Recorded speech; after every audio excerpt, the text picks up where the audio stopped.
Everybody, this is Herschel Furman from High School Top 200, and this next installment in the preseason Top 50 is Tamaki College.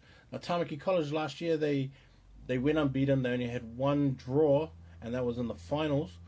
And I had them pretty close to being a top 25 school in the country. Tamaki College was like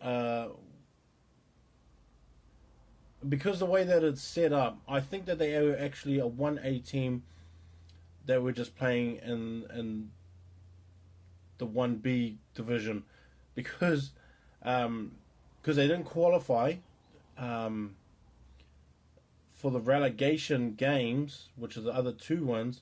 Because they couldn't qualify, they couldn't sort of make a they couldn't put their hand up to say that we deserve to be there, and I understand the why they do it this way, but I mean that doesn't account for the team that you have coming through the next year, kind of thing. But so Tamaki College missed out.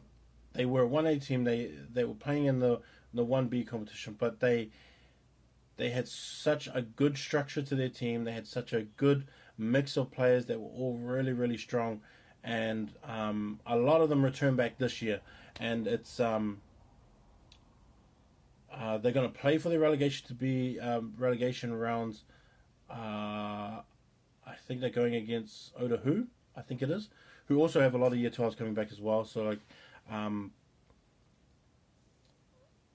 it's going to be interesting. It is going to be interesting. I still think that they have um, a really top team this year that that is returning, and they're pretty stacked, and they have somewhat some superstars that I think that they could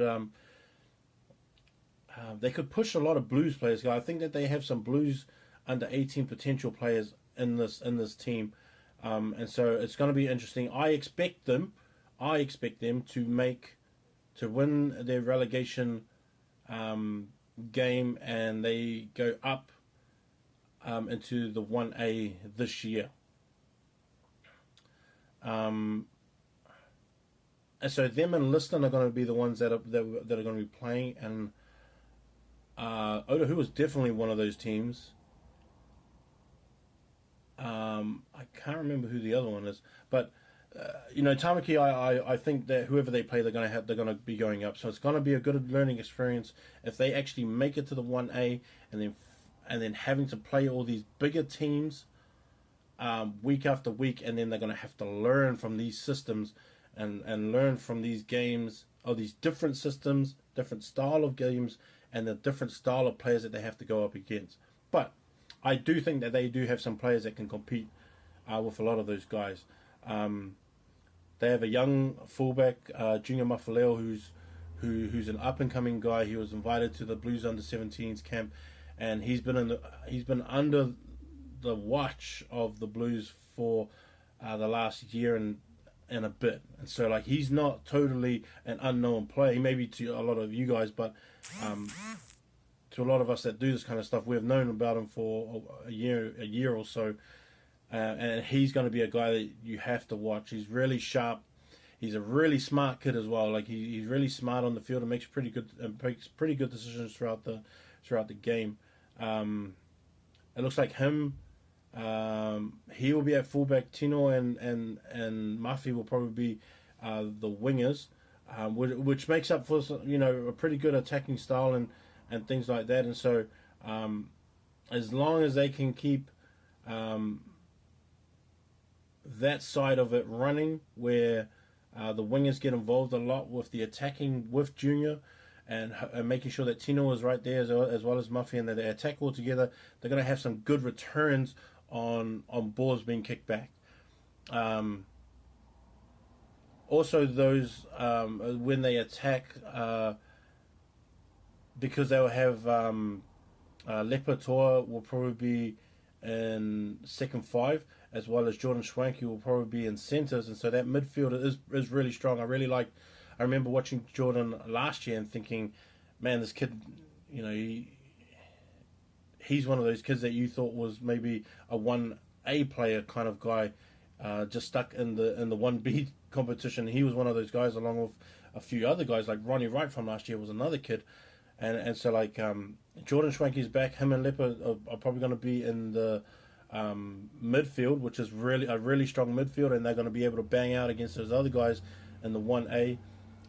Tim Fatialofa is going to be at first five. I really like that kid, along with Kisi Sao, who's the halfback.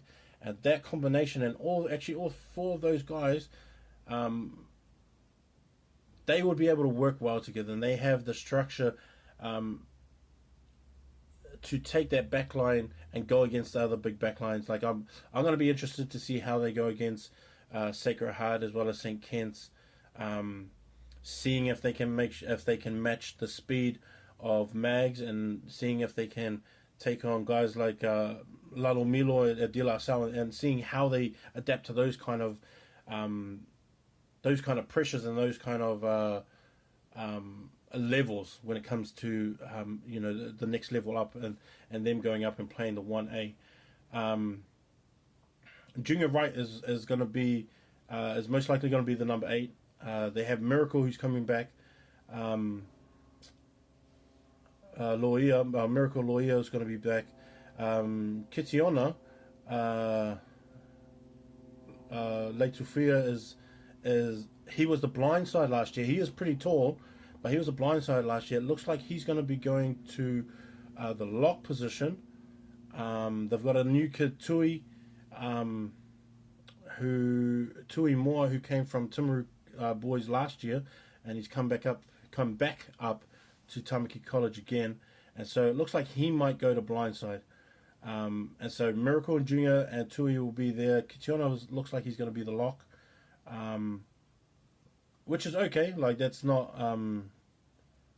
that's not out of his position. That's not out of a comfort zone where he has to learn something new. Like, he was playing that some sort of last year as well. So at least they have a good, solid, loose trio, as well as have that interchangeable lock blindside kind of dynamic as well, which also helps when it comes to the weight factor and the bulk factor of the 1A, which can be pretty physical, and you need those kind of bodies there. Tofilau, Tofilau is going to be is probably one of the props. Litani Fafita is going to be another guy. Apelu Tungia is another guy who's there as well. And so it just depends how they structure it. It depends how they structure it, what they need, and it's always different like that. When you have really good players when you have too much good players in a position, it's going to depend how you want your system to run and when the interchange is coming in. Sometimes you can put a guy in too early, it just doesn't work out for you. Sometimes you can put him in too late, and then he hasn't had that time to adapt to what's going on, and then it just doesn't end up going right. So the coaching staff has a big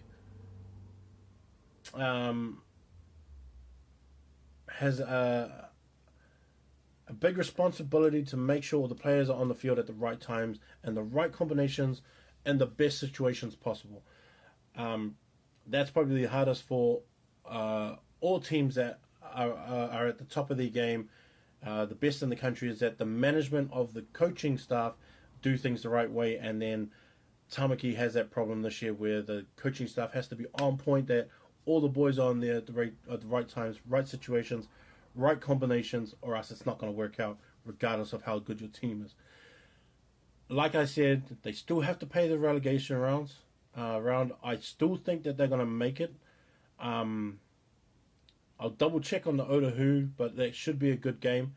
So get down there if you're part of the Tamaki College community and you're part of the alumni. Get down and support all the boys. It's going to be a big year if you guys make the 1As, and it's going to be cool to see you fellas playing up there. That's my review for Tamaki College. Peace.